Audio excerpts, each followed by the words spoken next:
우리가 로마서 5장에 와서 그 믿음으로 의롭게 된 사람들에게 주시는 하나님의 복, 이신 칭의, 이 자들의 복에 대해서 말씀을 드렸습니다.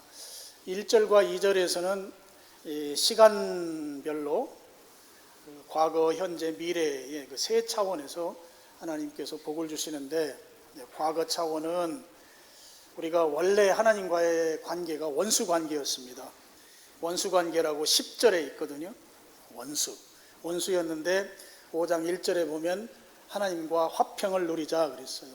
그래서 우리가 믿음으로 의롭게 되면 하나님과 화평의 관계가 됩니다. 이게 첫 번째 축복이고요.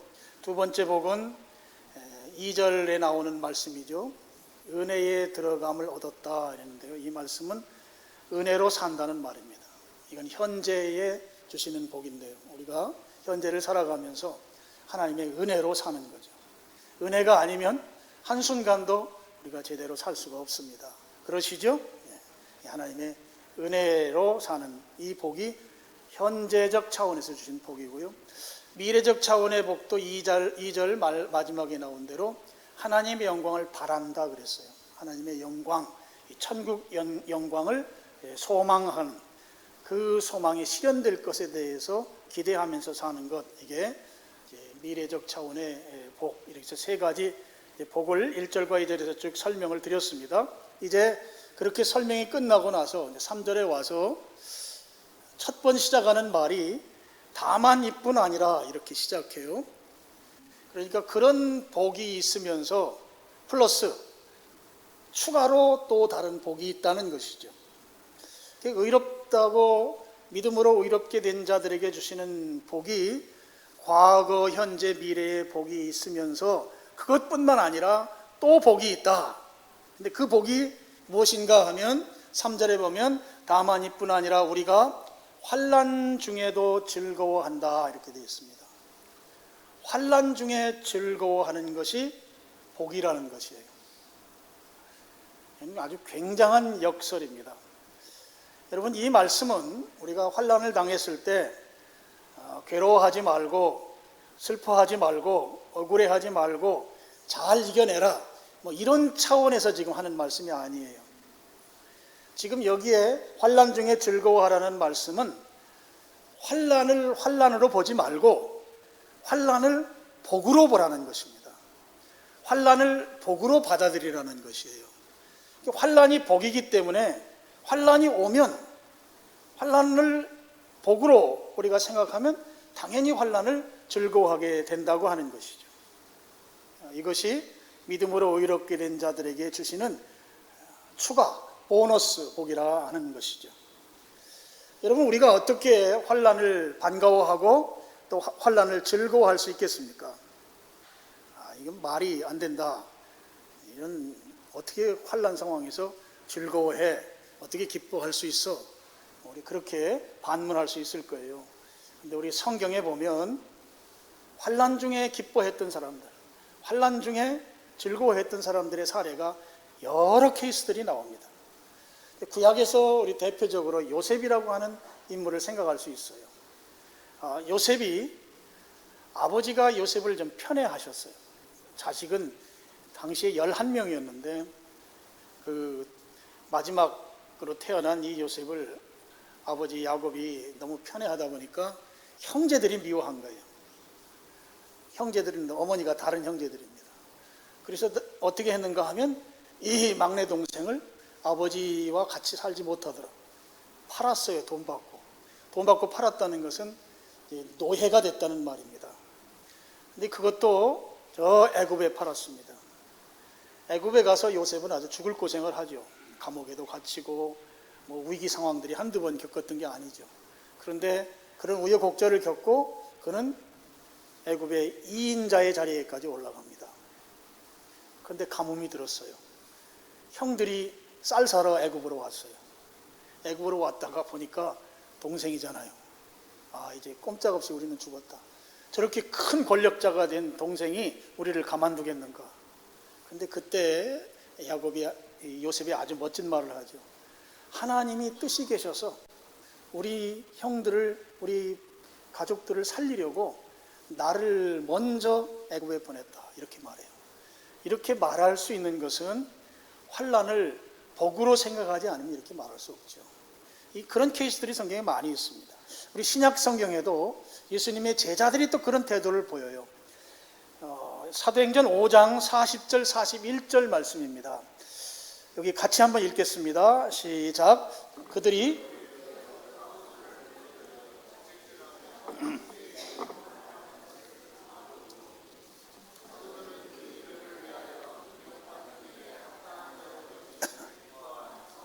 공회 앞을 떠나니라. 유대교 지도자들이 자기들이 기득권을 가지고 로마 식민지 상태에서 로마 제국에 사바사바 하면서 권력을 유지했습니다. 그런데 예수님이 나타난 거예요. 그런데 백성들이 예수님을 엄청 따르거든요. 그러니까 자기들의 그 권력이 지금 이제 위태로운 상황이 됐습니다. 예수님을 죽이기로 결정하죠. 그래서 예수님이 이제 로마 제국의 총독하고 결탁해서 예수님을 십자가에서 죽였습니다. 유대교 지도자들이 그 일을 한 것이죠. 그들은 생각했어요. 이제 최고 위에 우두머리를 죽였으니까 이제는 그를 따르는 사람들이 다 흐지부지 흩어질 것이다, 그렇게 생각한 것이죠. 그래서 자기들이 여전히 가지고 있던 권력을 유지할 수 있을 것으로 생각했는데, 예수님 돌아가신 이후에 예수님의 제자들이 더 열심히 목숨 걸고 생명 걸고 예수님을 증거하는 거예요. 그러면서 우리 성경에 나오는 대로 사도행전에 보면 막 이 하반신 장애인이 치유가 일어나고 막 예루살렘 교회가 3,000명, 5,000명 숫자가 막 기하급수적으로 늘어나고 엄청난 현상이 일어났습니다. 그래서 유대교 지도자들이 모였어요. 이게 이 우두머리만 죽여서 안 되는구나. 그 밑에 사람들도 다 죽여야 되겠다. 예수님을 수종 들던 가룟유다 빼고 11명의 제자들을 죽이기로 결심하죠. 그래서 그들이, 이 유대교는 의회와 행정 권력이 하나로 되어 있던 때입니다. 그걸 공회라고 불러요. 이 공회에 모여서 70명의 의원이 있습니다. 그 의원들이 회의를 했어요. 죽이자. 제자들도 다 죽여야 이 문제가 해결될 것이다. 근데 그때 이제 바리새인 중에 잘 나가던 한 의원이 죽이지 말자, 대신에 좀 아주 강력하게 혼내고 그런 다음에 못하게 만들자. 만약에 이것이 하나님으로부터 온 게 아니면 흐지부지 될 것이다. 그러니까 죽이는 일까지 하지 말자. 죽이는 것이 뭐 간단한 건 아니죠. 당시에 죽이려면 로마 제국의 재가를 받아야 됐기 때문에 쉬운 문제가 아니었던 것이 아마 참작이 됐을 것이에요. 그래서 예수님의 제자들을 불러서 감옥에 가두고 나중에는 그들을 이제 우리 40절에 나오는 대로 책찍질을 한 것입니다. 몽둥이 찜질을 한 거예요. 그리고서 너희들 앞으로 예수님 이야기만 하면 아주 그냥 죽인다는 이제 표현을 했겠죠. 아주 엄한 말을 하면서 이제 풀어줬습니다. 자, 사도들이 그 로마 유대교 그 의회에 있는 그 사람들로 인해서 아주 물씬 두드려 맞고 그야말로 몸은 만신창이가 됐겠죠. 그런 다음에 풀려났어요. 41절 보면 사도들이 그 이름, 예수님의 이름을 위하여 능욕받는 일에 합당한 자로 여기심을 기뻐하면서 공회 앞을 떠났다 그랬습니다. 자기들이 예수님의 때문에 예수님으로 인해서 능욕받는 일에 합당하게 여겼다는 거예요. 하나님이 나를 예수님 때문에 환난받는 일에 나를 합격자로 세우셔서 그곳에 나를 두고 내가 환난받는 일에 나를 사용하셔서 내가 오늘 이들에게 몽둥이 찜질을 맞고 지금 몸이 만신창이가 되었지만 나를 써주신 이 사실 때문에 기쁘다 하는 것이죠. 환난을 즐거워하는 아주 대표적인 사례가 아닐 수 없습니다. 여러분, 이 환난이라고 하는 것이 복으로 여길 때 그 환난을 즐거워할 수 있어요. 우리가 이 수준까지는 잘 생각하지 않고 있지만 이 놀라운 역사를 여러분이 꼭 기억하시길 바랍니다. 우리가 그리스도인으로서 살아가면서 이 모양 저 모양으로 환난이 우리에게 있습니다. 지금도 있어요. 견딜 수 없는 환난들이 우리 앞에 닥치고 있습니다. 그럴 때 그 환난을 보고 우리가 즐거워할 수 있기를 주님의 이름으로 축원합니다. 왜요? 환난이 복이기 때문이에요. 환난을 복으로 환치시킬 때 나에게 있는 이 환난은 복이다. 그러니까 그 복에 대한 나의 반응은 즐거워할 수밖에 없는 것이죠. 오늘 여러분이 환난 앞에서 즐거워할 수 있는 여러분 되기를 다시 한번 진심으로 축원합니다. 환난이 별건가? 환난이 오는가? 환난은 복이다. 복으로 생각하고 즐거워하는 그런 대응이 오늘 우리에게 절실하게 필요하다고 하는 말씀입니다. 이 말씀과 동일한 말씀이 야고보서에도 있는데요. 야고보서 1장 2절부터 4절입니다. 여기도 우리가 좀 빠르게 한번 같이 읽겠습니다. 내 형제들아, 너희가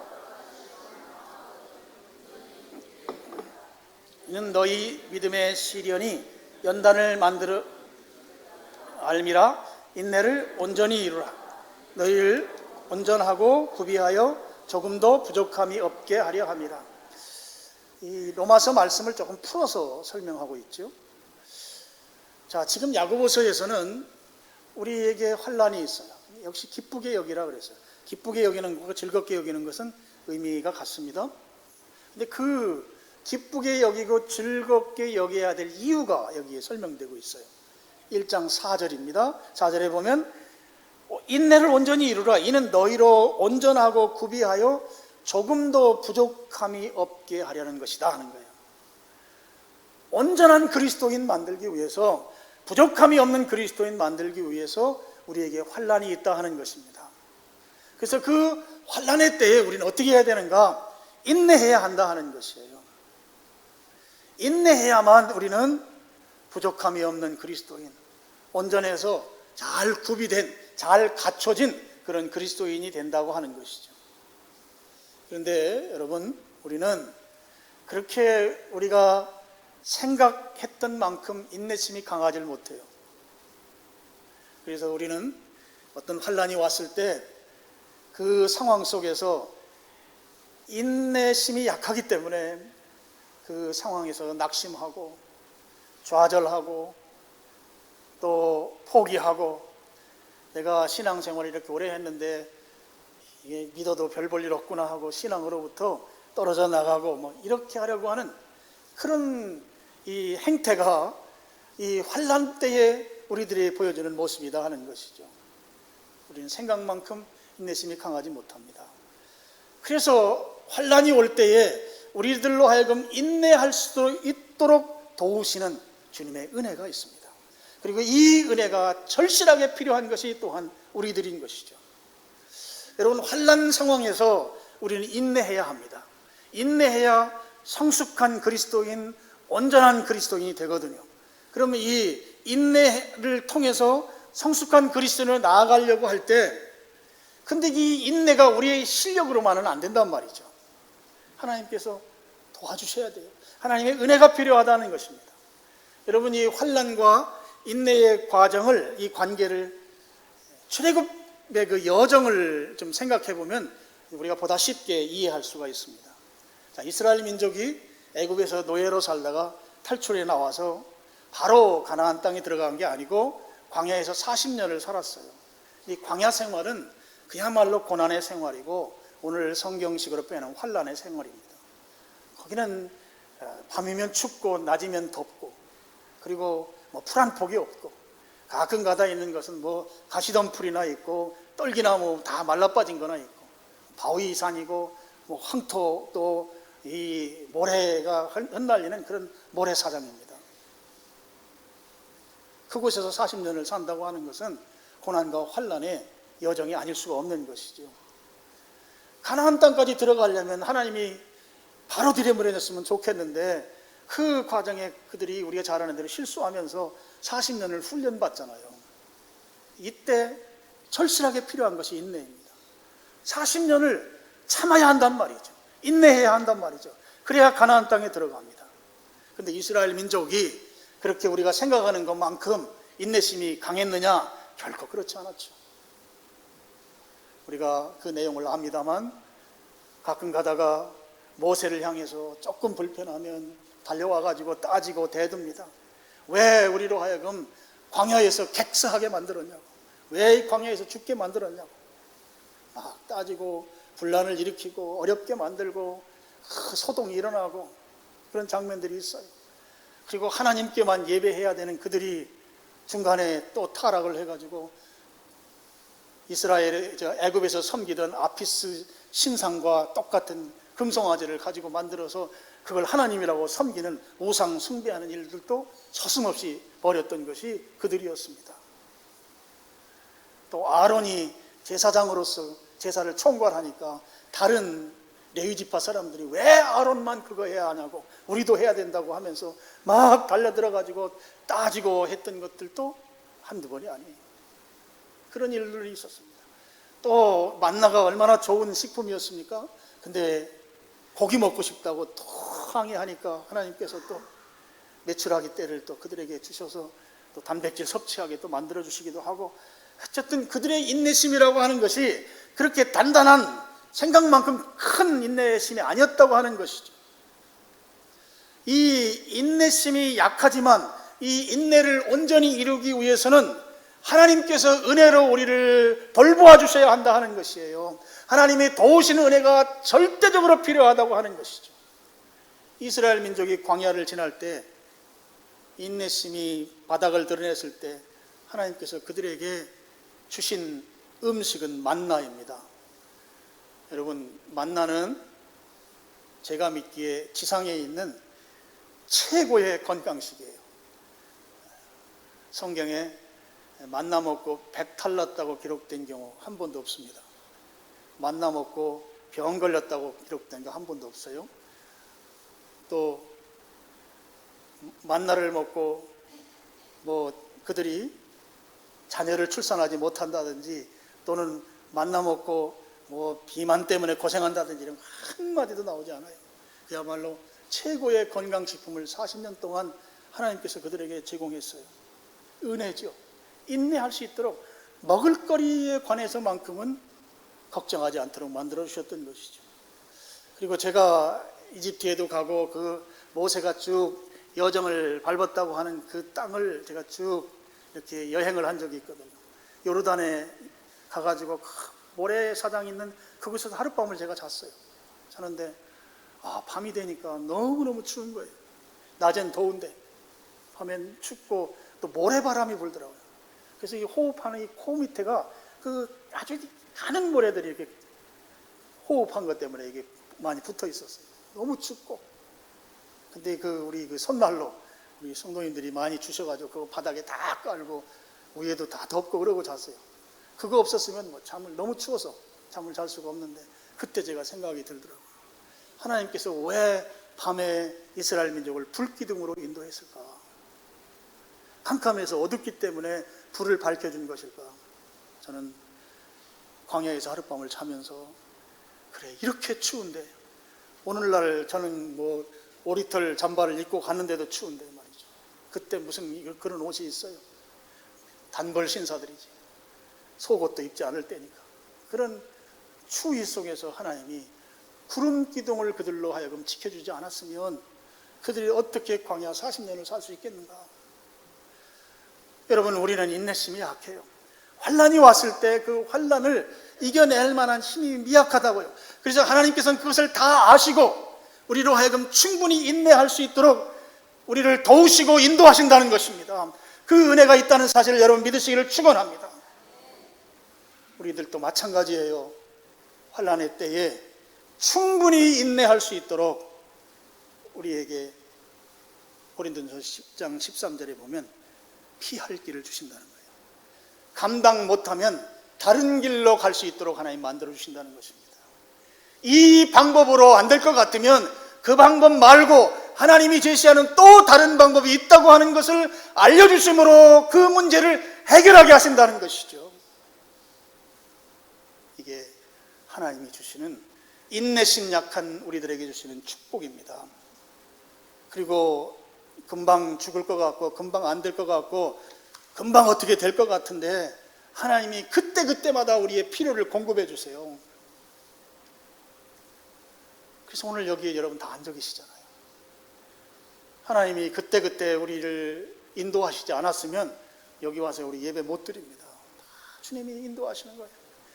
주님께서 우리로 하여금 그 사지 낭떠러리를 완전히 밀어버리지 않으시고 그 앞에서 막으시고 우리로 하여금 주님이 공급해 주시는 그 은혜로 살 수 있도록 인내심 약한 우리에게 주님이 도우셔서 충분히 인내하게 하신다, 이 사실을 믿으시길 축원합니다.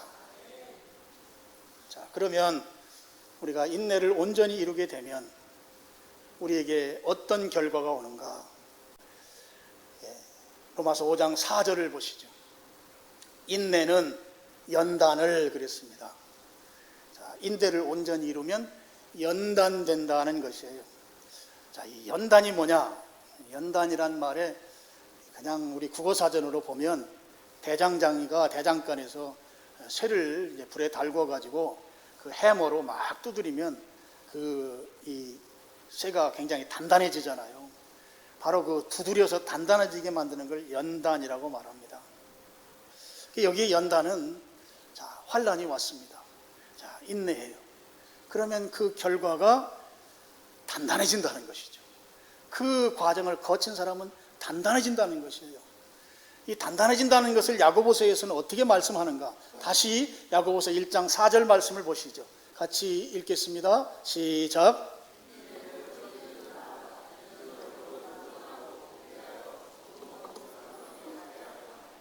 자, 환난이 있습니다. 그 환난을 인내하게 하세요. 그리고 우리 스스로의 힘으로만 인내 못하니까 하나님께서 은혜로 인내할 수 있도록 은혜를 주셔요. 그래서 인내했습니다. 인내하면 야고보서 1장 4절에는 인내를 온전히 이루라. 이는 너희로 온전하고 구비하여 조금도 부족함이 없게 한다. 무슨 말씀인가 하면 우리의 인격과 성품이 예수 그리스도를 닮은 그리스도인 되게 만든다 하는 것이에요. 그래서 이 로마서 5장 4절의 연단이라는 말을 조금 번역을 좀 다르게 했으면 우리가 더 이해하기 쉽지 않았을까, 그런 생각을 좀 했습니다. 만약에 저보고 이 연단이라는 단어를 번역하라고 하면 저는 성숙이라고 좀 번역하겠어요. 성숙. 인내하면 성숙한 그리스도인이 된다 하는 것이죠. 인내의 과정은 우리 스스로 못해요. 하나님 도우셔야 돼요. 은혜가 있어야 돼요. 근데 그 결과는 성숙한 그리스도인으로 나온다 하는 거예요. 자, 그러면 성숙한 그리스도인으로 끝나느냐? 아니죠. 4절 마지막 부분 보시면 연단은 소망을 이루는 줄 알미라 그랬습니다. 이 말씀은 무슨 말씀인가 하면 우리가 환난을 겪습니다. 환난을 겪고 인내의 과정을 통해서 성숙한 그리스도인이 됩니다. 그렇게 되면 우리가 가진 소망이 있어요. 소망. 이 소망이 더욱더 확실하게 확신된다는 말이에요. 그럼 이 소망이 뭔가? 이 소망은 2절 마지막 부분에 나와 있는 그 소망입니다. 하나님의 영광을 바란다 그랬잖아요. 바라는 게 소망이란 말이죠.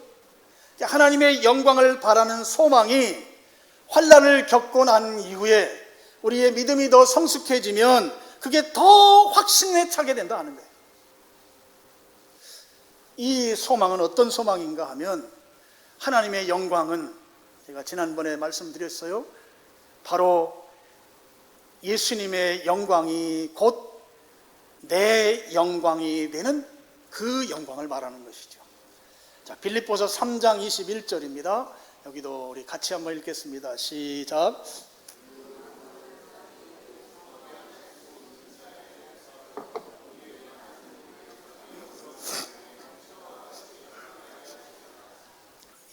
그는 예수님은 만물을 자기에게 복종하게 하실 수 있는 하나님의 역사로 우리의 낮은 몸, 우리 몸은 낮은 몸, 낮다고 하는 말은 죄로 말미암아 좀 볼품없는 아주 비천한 그런 우리의 몸을 말합니다. 우리 몸, 바디, 우리 몸입니다. 우리의 몸을 자기는 예수님이죠. 예수님의 영광의 몸의 형체와 같이 변하게 한다. 그러니까 지금 예수님과 똑같은 영광스러운 모습으로 우리도 변형된다. 이것이 우리의 영광스러운 소망이라는 것이에요. 여러분, 우리는 이 땅에 살다가 이제 어느 시점에 하나님 나라에 가게 되면 우리는 어떻게 변화되는가 하면 예수님과 똑같은 영광스러운 모습으로 변형되는 거예요. 성경이 그렇게 약속하고 있잖아요. 우리의 낮은 몸을 자기 영광의 몸의 형체와 같이 변하게 해주신다. 우리는 변하게 될 것입니다. 영광스러운 주님의 모습. 성경에 마태복음 17장 변화산에서 예수님이 그 영광스러운 모습을 보여주신 적이 있고요. 그 다음에 요한계시록에 가면 예수님의 그 변형된 모습, 지상에서 그 인자하신 인간의 몸을 입고 있던 그 모습과는 전혀 다른 그야말로 광채나는 그 영광의 모습, 그 모습으로 지금 예수님이 계십니다. 그 모습과 똑같이 우리를 바꿔주신다는 것이에요. 여러분, 이 사실을 믿으시기를 축원합니다. 그런데 이 영광에 대한 소망이 환난을 통해서 인내의 과정을 거쳐서 성숙한 그리스도인이 되었을 때 그 소망이 더 확실하고 분명해진다는 거예요. 이것이 바로 4절 마지막에 연다는 소망을 이룬다, 이 말 뜻입니다. 이 말씀은 맞는 말이죠. 여러분, 믿음이 좋으면 좋을수록 천국에 대한 소망이 더 확실하잖아요. 아멘. 신앙이 더 깊으면 깊을수록 내가 천국에 가서 그 예수님과 동일한 그 영광스러운 모습으로 살 것에 대한 기대가 확실하게 더 믿어지지 않습니까? 믿어져야 맞는 거예요.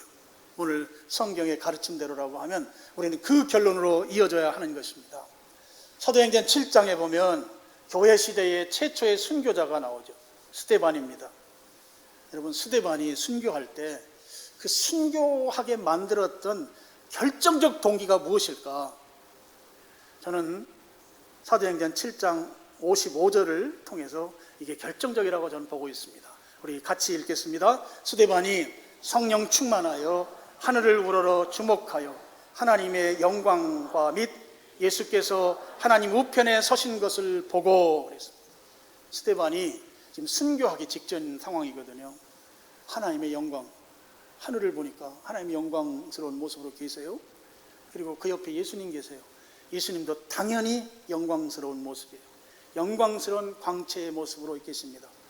그걸 순교 직전에 스데반이 자기 눈으로 직접 목격한 거예요. 그 모습을 직접 봤단 말이에요. 성경에 그렇게 나오죠.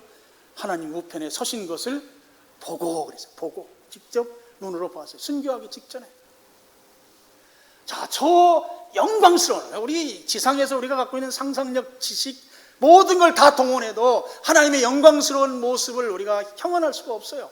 그 엄청난 모습을 직접 눈으로 보고 저와 같은 모습이 곧 잠시 후면 나도 저와 같은 모습이 될 것이라고 하는 그런 하나님의 영광 앞에서 그의 이 영광을 본 스데반의 입장에서 보면 그 소망이 너무나 확실해진 것이에요.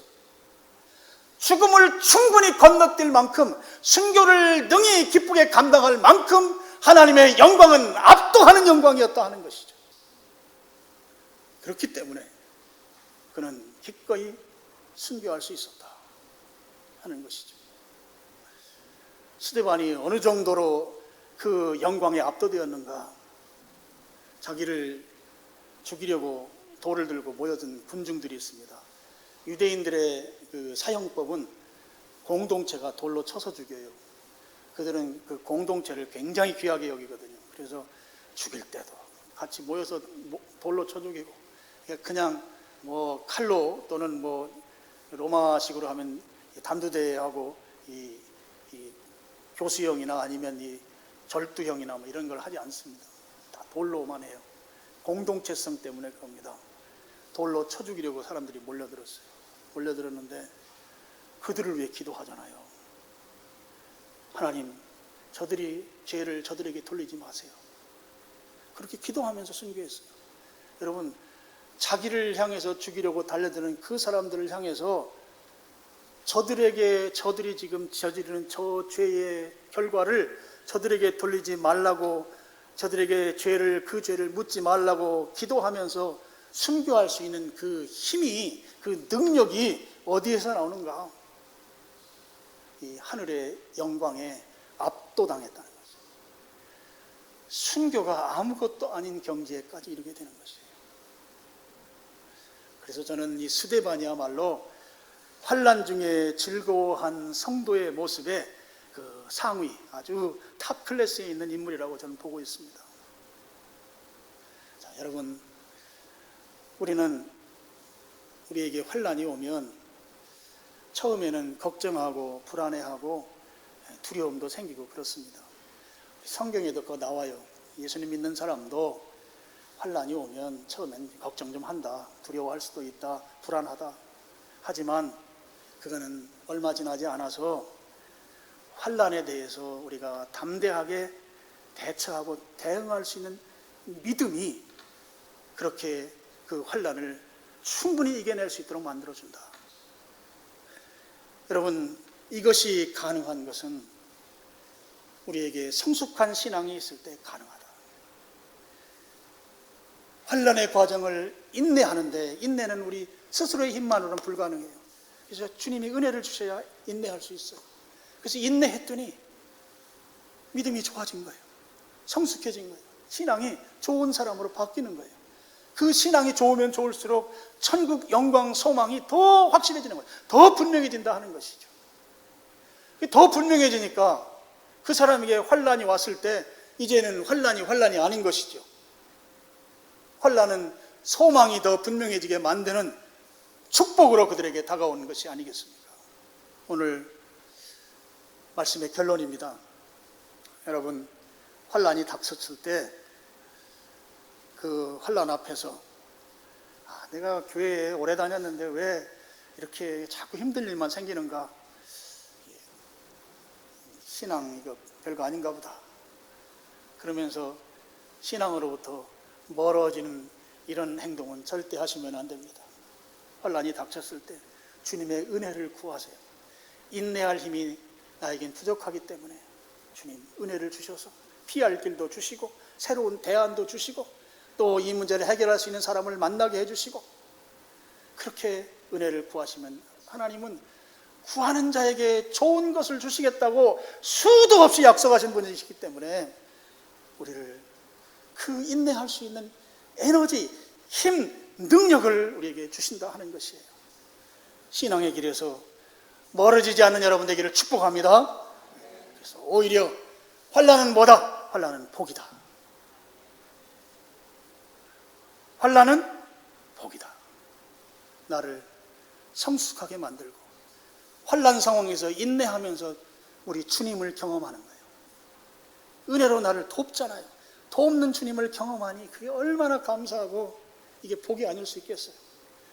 사도들이 두드려 맞으면서 그 두드려 맞는 일을 예수님께서 받아야 될 그 환난을 내가 감당하도록 하나님이 나를 인정해서 두드려 맞도록 매질당하도록 해주신 것에 대해서 감격하면서 제가 한번 생각해 보세요. 상상해 보세요. 그 제자들이 서로 몸은 막 만신창이가 되고 여기 막 피멍이 들고 어떤 막 피도 나고 엉망진창이었을 것 같아요. 두드려 맞아서.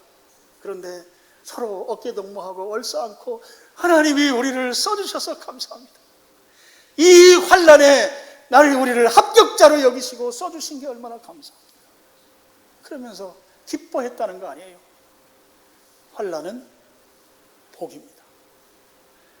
그래서 인내의 과정에 주님을 경험하는 복이고, 그 과정을 거치면 성숙해지는 복이고, 성숙한 그리스도인이 되고, 그리고 성숙한 신자는 하나님께서 주시는 이 영광에 대한 소망이 더 분명하고 확실하기 때문에 그 어떤 환난이 오더라도 능히 이겨낼 수 있는 그 능력이 덧입혀지기 때문에 복이고, 오늘 여러분이 환난의 상황에 지금 처해 있을 수도 있고, 올 한 해 지나면서 그 환난 상황들이 생길 때 이건 하나님이 나에게 복 주시려고 이런 일이 생긴 것이구나, 그렇게 받아들이시고 주님께로 더 가까이 정진하셔서 주님을 경험하고 그 복으로 말미암아 올해 말쯤 가서는 여러분들에게 하나님이 나에게 주신 복이 너무너무 크다, 그런 간증이 여러분들 전부에게서 나올 수 있기를 주님의 이름으로 축원합니다. 네, 기도하겠습니다. 아버지 하나님,